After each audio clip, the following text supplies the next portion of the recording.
Dictation 30 second बाद बोली जाएगी।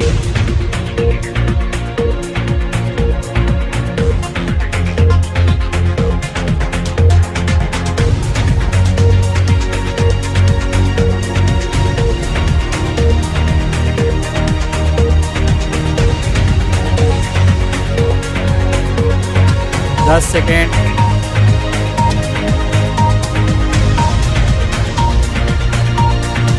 Ready, start. भारत ने G20 शिखर सम्मेलन में जैसा कूटनीतिक कौशल दिखाया और विश्व पर अपनी जैसी छाप छोड़ी, उससे संयुक्त राष्ट्र सुरक्षा परिषद में स्थायी सदस्यता का उसका दावा और मजबूत हो गया है। इस दावे की मजबूती का एक आधार यह भी है कि भारत ने यह प्रदर्शित किया कि वह वसुधैव कुटुंबकम की अपनी अवधारणा के तहत वास्तव में विश्व कल्याण के लिए प्रतिबद्ध है। नई दिल्ली में आयोजित G20 शिखर सम्मेलन की अध्यक्षता करते हुए पीएम मोदी, भारतीय प्रधानमंत्री ने G20 शिखर सम्मेलन के सफल और सराहनीय आयोजन के समापन के पहले यह जो प्रस्ताव रखा कि नवंबर के अंत में इस संगठन की एक वर्चुअल बैठक बुलाई जाए। उससे यही स्पष्ट होता है कि वह नई दिल्ली घोषणा पत्र को जमीन पर उतारने के लिए संकल्पबद्ध हैं।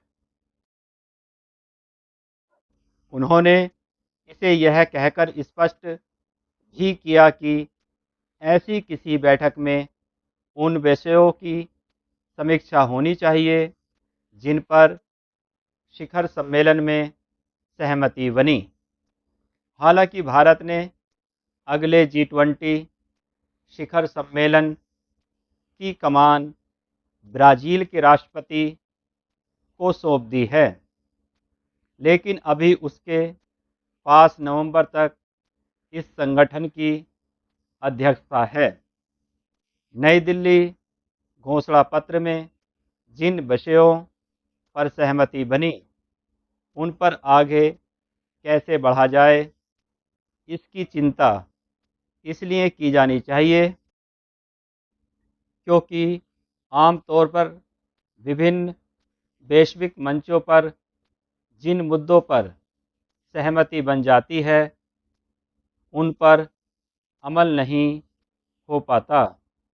इसकी अनदेखी नहीं की जा सकती कि जलवायु परिवर्तन के दुष्प्रभावों से बचने के उपायों पर आम राय तो बनी, लेकिन उन पर अपेक्षित ढंग से अमल नहीं हो पा रहा है। यह भी किसी से छिपा नहीं कि संयुक्त राष्ट्र में जिन विषयों पर सहमति कायम हो जाती है, उन पर भी काम नहीं हो पाता।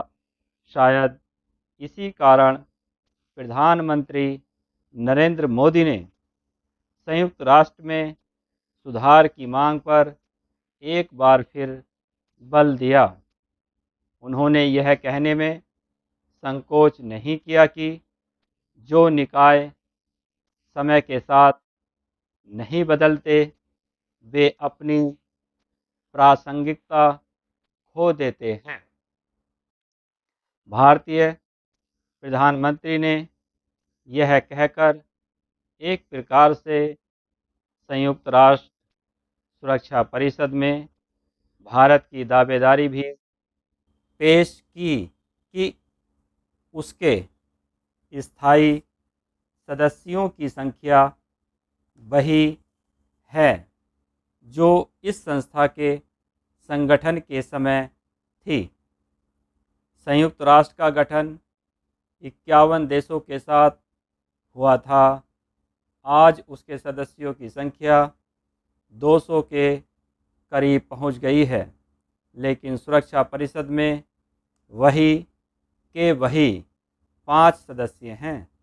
यह अच्छा हुआ कि भारतीय प्रधानमंत्री ने यह रेखांकित किया कि यदि G20 को विश्व के समक्ष उपस्थित चुनौतियों का सफलतापूर्वक सामना करना है तो उसे उन मुद्दों पर काम करना ही होगा जिन पर सभी देशों ने सहमति व्यक्त की है। चूँकि भारत ने विषम परिस्थितियों में G20 के सदस्य देशों के बीच सहमति कायम करने का कठिन माना जाने वाला काम कर दिखाया, इसलिए विश्व में उसकी प्रतिष्ठा भी बढ़ी और दुनिया को यह संदेश भी गया कि विभिन्न अंतर्राष्ट्रीय मामलों में उसका सहयोग लेना आवश्यक हो गया है। स्टॉप।